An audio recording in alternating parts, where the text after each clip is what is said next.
এক আটি কচু আর 4-5 টুকরো গরুর মাংস দিয়ে তৃপ্তি সহকারে খাওয়ার মতো ভীষণ মজার একটা রান্না তোমাদের সাথে শেয়ার করব। রান্নাটা করার জন্য আমি আর মিনা চলে আসলাম কচু নেওয়ার জন্য। এই কচুগুলো কিন্তু আইলের কচু।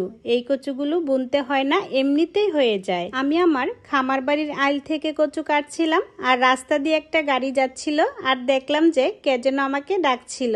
তারপর দেখলাম গাড়ির ভিতরে আমার অনেকগুলো ফলোয়ার্স ছিল।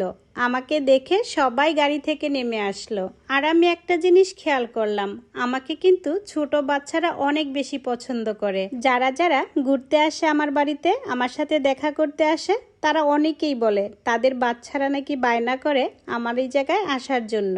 বাচ্চারা যে আমাকে এত বেশি ভালোবাসে, এই জিনিসটা আমার কাছে অনেক বেশি ভালো লাগে। আর আমার কাছেও বাচ্চাদেরকে অনেক বেশি ভালো লাগে। তোমরা হয়তো ভিডিওতে দেখো যে আমার সাথে অনেক বাচ্চারা থাকে প্রায় ভিডিওতে যখন তাদের স্কুল বন্ধ থাকে। আর আমার কাছে আমাদের বাড়ির সকল বাচ্চাদের ছোটখাটো বায়না আবদার এগুলো থাকে, আর এগুলো পূরণ করতেও আমার অনেক বেশি ভালো লাগে। এখন চলো রান্না বান্না করি। তো রান্না করার জন্য চুলায় আগুন ধরিয়ে একটা কড়াই বসিয়ে অল্প করে তেল দিয়ে দিলাম, সাথে কিছুটা গরুর চর্বি দিয়ে দিলাম আর 4-5 টুকরো গরুর মাংস দিয়ে তারপর ভালোভাবে ভেজে নিচ্ছি। একটু সময় নিয়ে ভেজে নিচ্ছি যাতে করে মাংসের কাঁচা গন্ধটা না থাকে। মাংসগুলো ভাজা হয়ে গেছে। এখন কড়াইটা তুলে কচুর পাতিলটা বসিয়ে দিলাম। কচুর মধ্যে কিছুটা লবণ দিয়ে দিলাম যাতে করে খুব তাড়াতাড়ি সিদ্ধ হয়ে যায়। কচুগুলো সিদ্ধ হতে হতে এদিকে আমি মাংসের টুকরোগুলো নিয়ে নিলাম।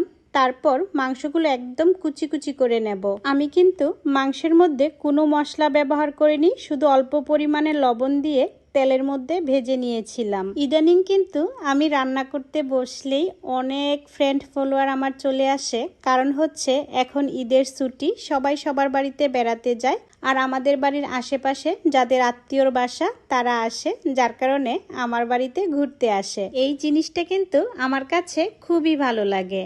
এখন আমি সিদ্ধ করা কচুগুলো পানিটা ছেঁকে ফেলে দিয়েছি আর মাংস ভাজার যে তেলটা কড়াইতে ছিল সেই তেলের সাথে আর কিছুটা তেল দিয়ে পেঁয়াজ কুচিগুলো ভেজে নিয়েছি। এখন দিয়ে দিচ্ছি আমার তৈরি মেহমানদারি মশলা। তোমরা তো জানোই আমার এই মশলাতে সব ধরনের গরম মশলা গুঁড়া মশলা দেওয়া আছে, যার কারণে অন্য কোনো মশলা দেওয়ার প্রয়োজন হয়নি, শুধুমাত্র একটা মশলাই ব্যবহার করেছি। তোমরাও কিন্তু মাংসে যা যা মশলা ব্যবহার করো সব ধরনের মশলাই দিয়ে দিবে। ইচ্ছে করলে গোটা গরম মশলাও দিতে পারো, আবার গুঁড়া মশলাও দিতে পারো। এখন দিয়ে দিচ্ছি অল্প পরিমাণে লবণ, কারণ কচু সিদ্ধ করার সময় আমি কিছুটা লবণ ব্যবহার করেছিলাম। এ পর্যায়ে কিছুক্ষণ ঢেকে রেখে তারপর ঢাকনাটা খুলে একদম শুকনো শুকনো করে রান্না করে নিয়েছি। কচু শাক তো এমনিতেও অনেক মজা, আর যদি এমন ভাবে রান্না করো তাহলে তো কথাই নেই, শুধু মজা আর মজা। তো ভিডিওটা যেই পর্যন্তই। ভালো থেকো সবাই, আল্লাহ হাফেজ।